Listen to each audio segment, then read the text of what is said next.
Alright, now let's talk about empathy maps in user research. Empathy maps are good for capturing your user's behavior and attitudes in a visual way. So with an empathy map, you are now able to figure out what the user is going to do next. And this is sort of like mind reading. So this is going to be really, really fun. If you are able to do an empathy map well, you are reading the minds of your users. You are able to tell what the user does next. What more could you want as the person who's building this software, as the person who's designing this software? You can also prioritize the pains and gains for your users. So before the user actually runs into the problem, as a UX designer, now you're able to tell what their next step is going to be, what their next pain point is going to be, what their next gain point is going to be. When you have that, you are an invincible UI UX designer, right? This is why this is so important. Let's just jump into it. Let's just go down here, just scroll in FigJam, click on plus, and you're going to search for an empathy map. And then we're going to talk about what an empathy map is. The templates that Figma actually provides you are actually quite good. So if you just add them over here, you're going to get a really good level of clarity in terms of what an empathy map is. Let's just get this guy over here and we're going to drag this in. You can read these tips if you want, skip them if you want, doesn't matter. This is the more important stuff that we're talking about. Let's start with the name. So of course the name is again going to be Maya Patel. I want to use the same example over and over again because you are able to make sense of things really, really easily this way. All right, the age that we're talking about, this person is 29. The person is living in a large metropolitan city. That's fine. Has a busy work schedule, works out a lot. You know what? So the person that we're talking about is living in a metropolitan city, has a busy work schedule. Instead of works out a lot, which is what the template gives us, this person is working late hours as a freelancer. And that defeats the purpose of being a freelancer, because if you can't decide your hours and if you can't have a schedule that is anti-burnout, what's the point of being a freelancer? Works late hours as a freelancer. And another point that we're talking about is they are struggling with inconsistent income. So right here in the more info section, we're talking about struggling with inconsistent income, right? And now you can add a little bit of a description if you want, or you can just leave it at lorem ipsum, doesn't matter. I'm just going to skip it for now, just to get to the more interesting stuff. This is an empathy map and you're going to see why this is so powerful in just a bit. Alright, so in the very beginning, you see a couple of things that we're going to characterize our user Maya Patel as. What are the things that this user hears? What are the things that this user sees? What are the things that this user says and does? What are the things that the person thinks and feels? What are the things that are the pain? What are the things that are gain? Let's start with hears. What is something that this person hears? As a freelancer, I would imagine, as I've heard a bunch of times, people ask us to work for free, work for exposure. So this person hears, can you work for exposure? For exposure, which is a fancy way of saying, can you work for free? Which is quite terrible, right? The second thing is, other freelancers which are discussing their big wins and struggles. So if you're a freelancer who's struggling, this Maya person is a freelancer who is struggling. They are also in the industry and hearing about other freelancers, big clients and wins. Big clients and wins. Another thing that this person is going to hear consistently is advice from YouTubers, podcasts, and design communities about pricing, niching, and client outreach. So worthless advice, which is, believe me, YouTube is full of worthless advice, not including this video, because this video is teaching you an actual skill. I have the right to defend myself over here. I'm not telling you, do this and you'll get $1 million in 15 seconds. I'm giving you real steps to get there, right? Worthless advice from YouTube and podcasts, because this is another source, right? The next thing, so this is the stuff that the user hears. The user hears from the clients, can you work for free? The user hears from other freelancers about their big wins and their big clients. The user hears from weird gurus online worthless advice about pricing and niching and all of that stuff, right? What are the things that this user sees now? This is also very, very interesting. This user sees social media posts showcasing high paying freelance success stories. So this happens so often to struggling freelancers. You see social media posts about successful freelancers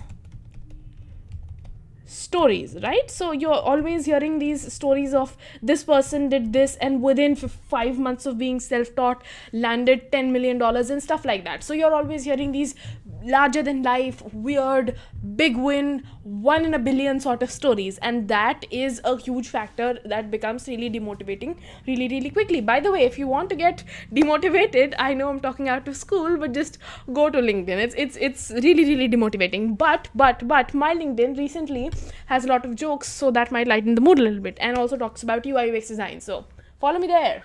With that said, what is another thing that this person sees? This person also sees job boards flooded with low-paying gigs and high competition.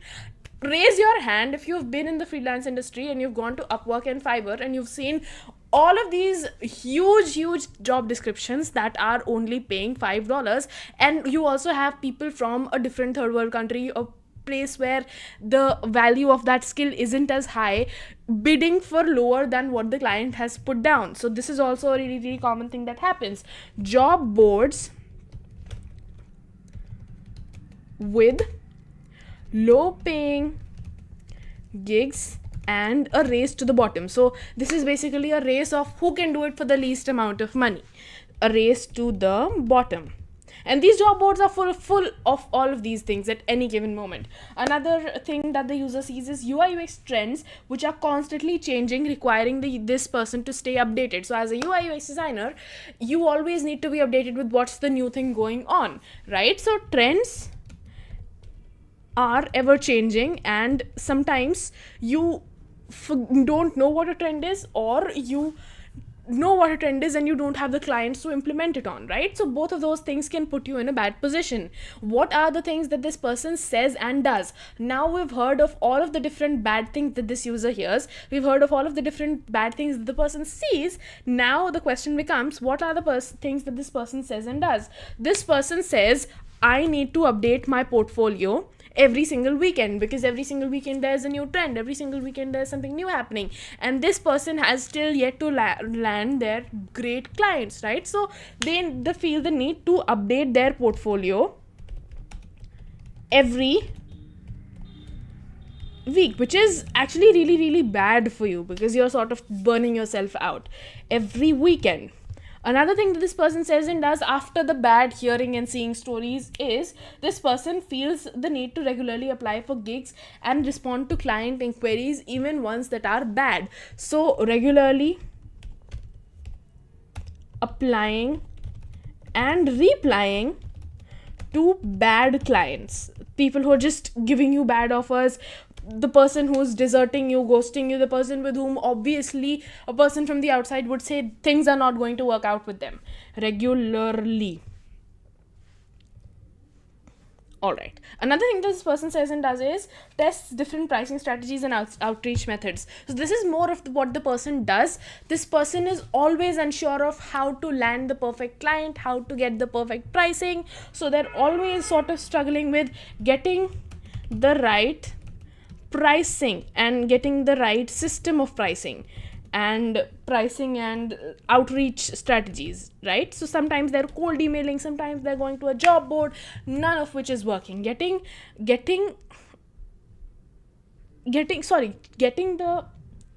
testing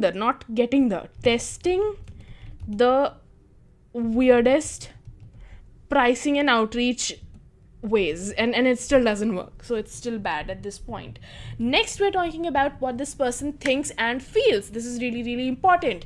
This person thinks about, am I charging too little? Am I charging too much?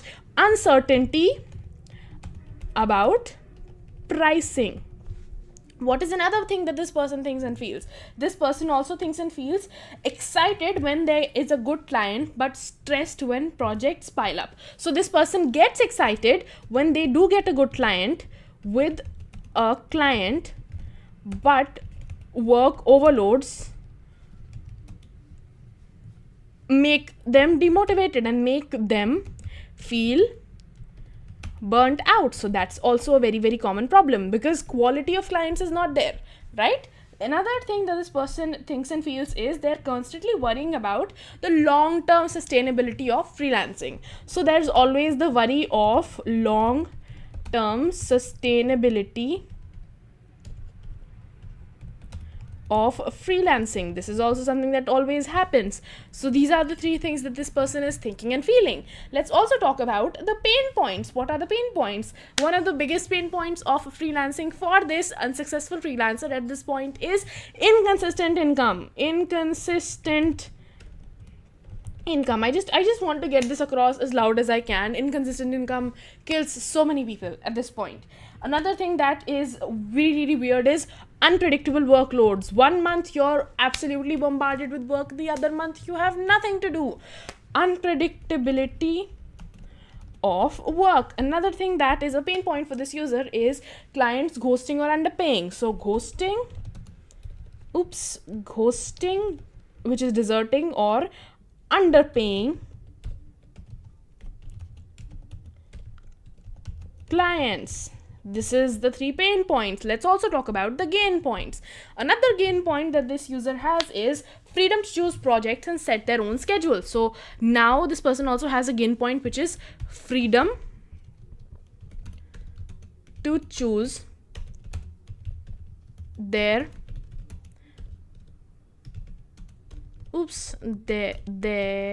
how can I not type there? This is embarrassing.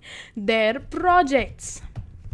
And another gain point that this user has is personal growth and skill improvement. So let's talk about that. Personal growth. So in a company, sometimes another issue can arise, which is you're set in this structure and you have to work in this structure. Even if you want to increase your skill set from only UI UX design to front end, you can't do that because you've been hired for the role of UI UX and now you can't transition to front end easily. I've got these queries on this channel as well.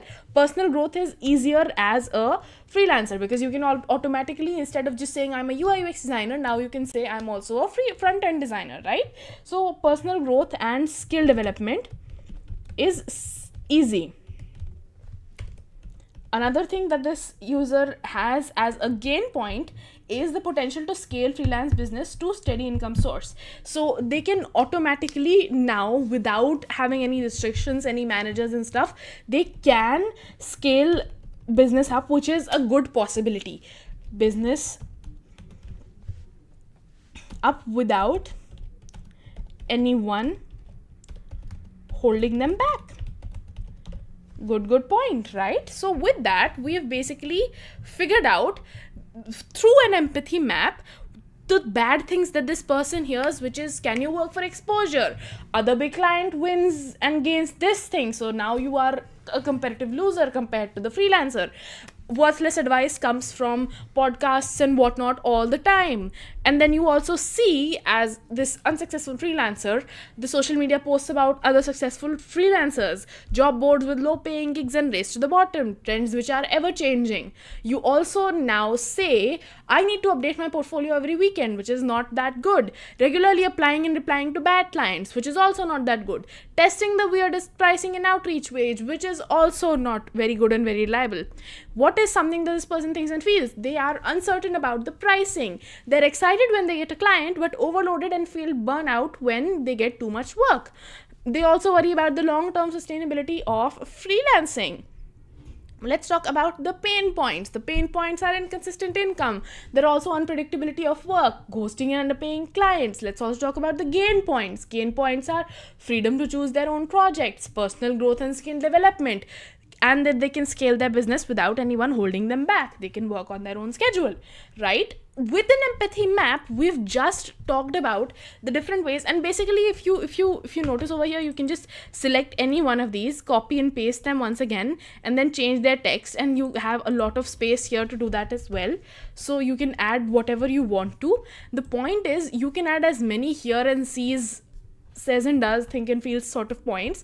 An empathy map basically allows you to get into the shoes, have an extreme amount of empathy for the user that you're designing for, and now when you know what they say and does, when you know objectively what they think and feel, now you're able to quickly predict what they're going to do. When you know what their pain points are, you are instantly able to design for that pain point, and you're instantly able to build a product that scales, build a product that pays. So this is why an empathy map is super duper useful. This is a simple explanation, but this is the simplest crash course for empathy maps. So If you like that, make sure to like this video. Well, folks, that was an empathy map, simply broken down in the world's easiest crash course.